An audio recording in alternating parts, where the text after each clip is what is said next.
Hello guys, good morning. সবাই কি করছো, কেমন আছো? আশা করি সবাই অনেক অনেক অনেক ভালো আছো। আর সকাল থেকেই ভাবছিলাম কি খাবো, হঠাৎ করে দিদি বললো যে চল আজকে চিকেন খাওয়া যাক। তো দিদি বাজার থেকে চিকেন নিয়ে চলে এসছে। আর দেখতেই পাচ্ছ আমি চিকেনটাকে ভালোভাবে ধুয়ে নিচ্ছি। ভালো করে চিকেনটাকে কিন্তু ধুয়ে নিতে হবে। ধুয়ে নেওয়ার পরে এই যে আমি মশলা রেডি করেছি। এই যে রসুন, পেঁয়াজ আর আলু নিয়ে নিয়েছি। অনেক আলু খায়, অনেকে খায় না, আমরা নিয়ে নিয়েছি, খেতে ভালোবাসি। তারপরে দেখো মশলা রেডি করে নিয়েছি, আদা বাটা, পেঁয়াজ বাটা। তারপরে এই যে সব কিছু আমাদের রেডি হয়ে গেছে।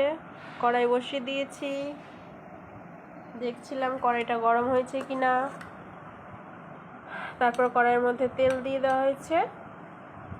এবার অনেকে এখানে ডাইরেক্ট পেঁয়াজ লঙ্কাটা দিয়ে দেয়, ঠিক আছে, পেঁয়াজ লঙ্কা রসুনটা দিয়ে দেয়, কিন্তু আমরা সেটা করিনি। আমরা প্রথমে গোটা গরম মশলা ইউজ করেছি, তারপরে আমরা গোটা জিরা ইউজ করেছি, ঠিক আছে। কারণ অনেকে এইটা খেতে ভালোবাসে, অনেকে বাসে না, আমরা খেতে ভালোবাসি গোটা গরম মশলা একটু জিরে। তাই প্রথমে তেলের মধ্যে দিয়ে দিয়েছি।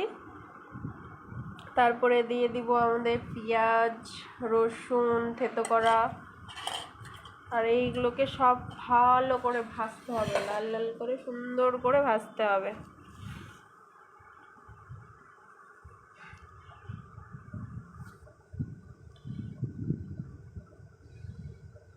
চিকেন কিন্তু অনেক রকমের রান্না হয়, অনেক রকমের চিকেন অনেক রকমের রান্না হয়। আমার কয়েকটা প্রসেস জানা আছে,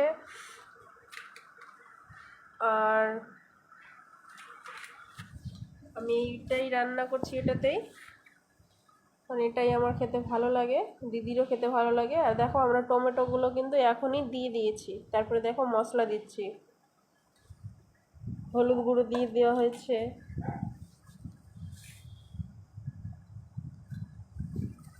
এটাকে ভালো করে ভাজতে হবে।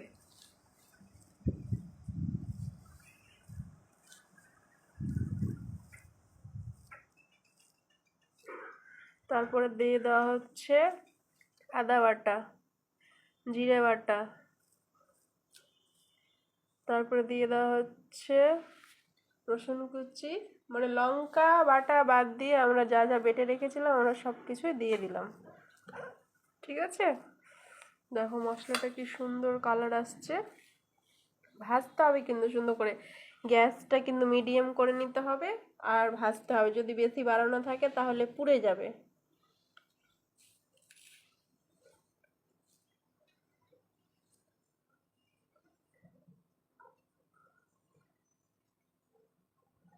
দেখো কি সুন্দর কালার আসছে।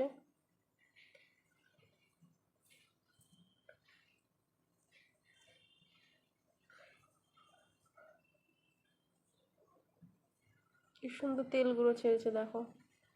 অনেকে গোটা রসুন খাসির মাংসতে দেয়, কিন্তু আমরা চিকেনেও ইউজ করছি গোটা রসুন। অনেকে করে, অনেকে করে না। অনেকে রসুন খেতে ভালোবাসে না, কিন্তু আমি আর দিদি রসুন খেতে ভীষণ ভালোবাসি, তাই আমরা দিয়ে দিয়েছি। একটাই দিয়েছি, চিকেন তো তাড়াতাড়ি সিদ্ধ হয়, তারপরেও একটা দিয়ে দিয়েছি, কারণ রসুনটা এমনি কাঁচাই খাওয়া যায়।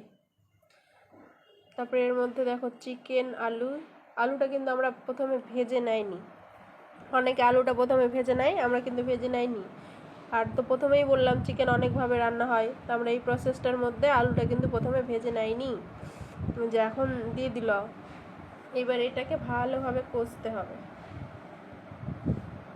যত কষবে তত মাংসটা শক্ত হবে আর খেতে টেস্টি হবে।